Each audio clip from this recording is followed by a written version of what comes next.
Hoy quiero contarles algo que me costó mucho vivir y que por supuesto también me costó mucho decidir. Y es que esta historia tiene que ver necesariamente con algo muy íntimo de mí, que es la biblioteca que yo tenía de filosofía, la pequeña colección de filosofía que había logrado juntar. Parece exagerado, si les gustan los libros seguramente me entienden muy bien, y hoy les cuento la historia de por qué la vendí toda.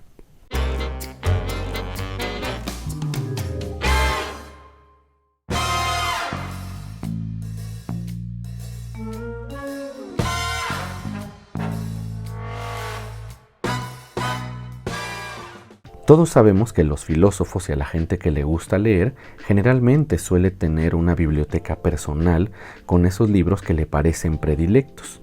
Yo, bajo esa premisa, había intentado buscar mis propios libros, había intentado coleccionar algunas cosas de filosofía y demás asuntos del estilo durante los últimos años. Y es que escuchaba frecuentemente a maestros o conocía historias de escritores como Monsiváis, por ejemplo, que tenían grandes bibliotecas. Incluso he sido un gran admirador de la historia que se encuentra en torno a la biblioteca de Michel de Montaigne. Y justamente en ese afán había estado intentando conseguir mi propia biblioteca de filosofía personal con todos y cada uno de los autores en la historia de la filosofía, desde Platón hasta Hegel o incluso hasta Heidegger. Incluso yo me atrevería a decir que en el fondo las bibliotecas y mi biblioteca en particular es una extensión de mi forma de pensar. Pienso por ejemplo en Monsiváis o en Michel de Montaigne, de quienes se sabe que tenían una biblioteca muy vasta, con libros raros, de colección, primeras ediciones y demás cosas raras en la literatura y en la filosofía.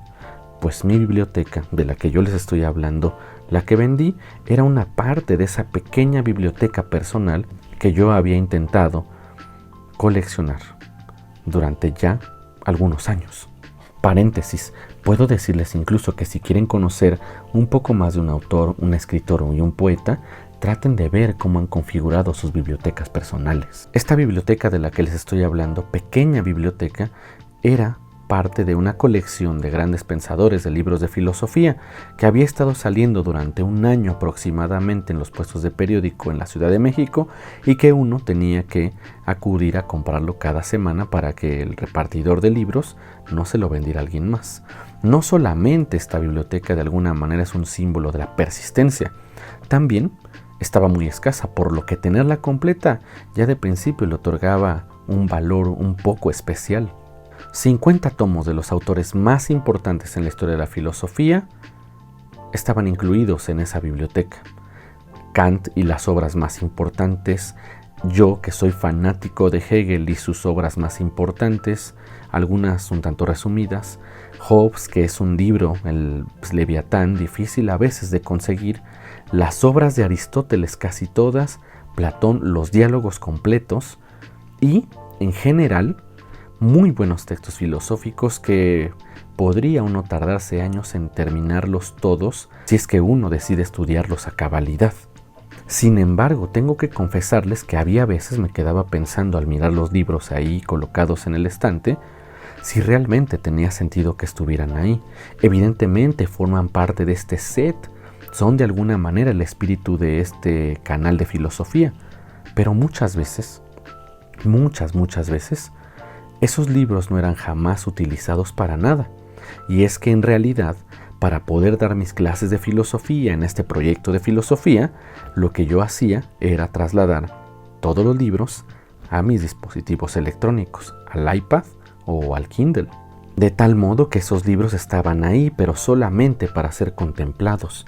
Y aunque esto no significaba ninguna culpa para mí, he de confesarles que en muchas ocasiones yo tomaba algún libro y lo hojeaba. Trataba de leer algunas páginas, pero fracasaba, porque en realidad todos los libros yo los estaba viendo en los dispositivos electrónicos que uso para las clases, como les comenté hace un momento. El asunto es que todo esto que les cuento sobre la contemplación de los libros y el hecho de que alguien pudiera leerlos, no es verdad. Quisiera que fuera verdad.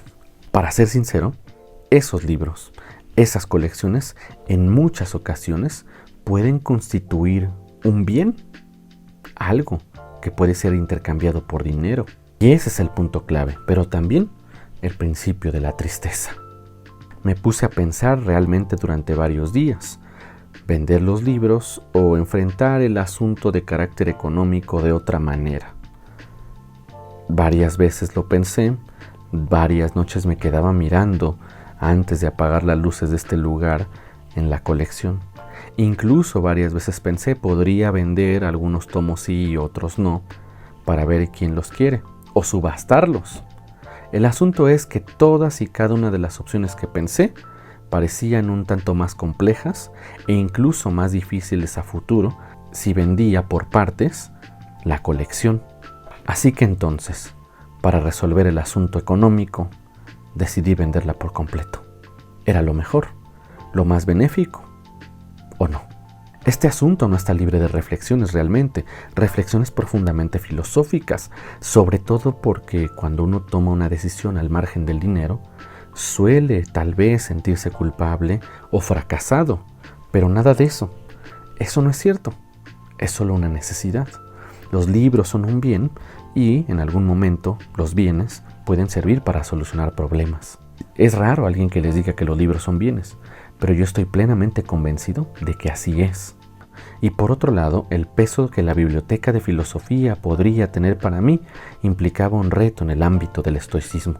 Hay que aprender a desprendernos de las cosas. Nada nos pertenece realmente, así que hay que dejarlo ir. Entonces subí una historia a Instagram, otra a TikTok, con la esperanza de que alguien quisiera comprar esos libros. Y así fue. Es por eso que a partir de ahora vamos a ver el estante vacío, algunos huecos en algún lugar. Incluso yo pensaba dejarlos ahí para que en algún momento simbólicamente fueran reemplazados esos lugares por otros libros, quizás de la misma colección o de alguna otra. Pensándolo bien, hay muchos aprendizajes de carácter filosófico que podemos sacar de todo esto. Podemos aprender algo sobre las leyes del mercado, la oferta y la demanda. También podemos pensar que es preciso nunca enfrascarse con las cosas, nunca creerse el propietario absoluto de lo que existe. Esto último me parece fundamental. Y así fue. Alguien ahora tiene esa misma biblioteca en su librero. Tal vez algún día yo la reconstruya o vuelva a conseguirla. Eso realmente no lo sabemos. Pero cuéntenme ustedes, ¿alguna vez han sentido culpa por dejar sus libros, por prestarlos, por regalarlos? ¿Se atreverían a venderlos?